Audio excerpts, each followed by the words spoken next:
అన్నా, అన్ని పాటలు పాడుతున్నావు కదన్నా, మా సాకుల గురించి కూడా ఒక పాట పాడన్నా. సరే కార్తీక్. సాకలన్నా సక్కని చరిత వివరంగా చెబుతాను వింటావా ఘనత. సాకలన్నా సక్కని చరిత చాకిరికి మూల పురుషుడైనట్టి, చాకిరికి మూల పురుషుడైనట్టి మాడేలు మాచయ్య మర్మంబు చెబుతా. సాకలన్నా సక్కని చరిత వీరభద్రుని పై నుంచి జారిన, వీరభద్రుని పై నుంచి జారిన చెమట చుక్కలేని అవ్వ అయ్యలు.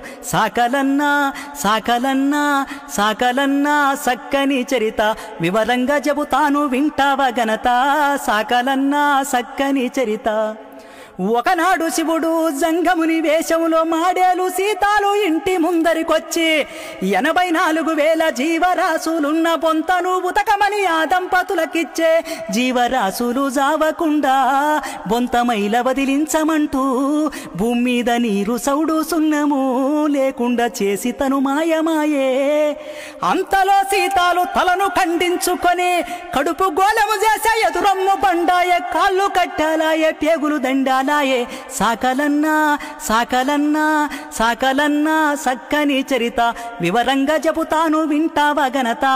సాకలన్నా సక్కని చరిత చాకిరికి మూల పురుషుడైనట్టి మాడేలు మాచయ్య మర్మంబు చెబుతా. సాకలన్నా సక్కని చరిత వీరభద్రుని పై నుంచి జారిన, వీరభద్రుని పై నుంచి జారిన చెమట చుక్కలేని అవ్వ అయ్యలు. సాకలన్నా సాకలన్నా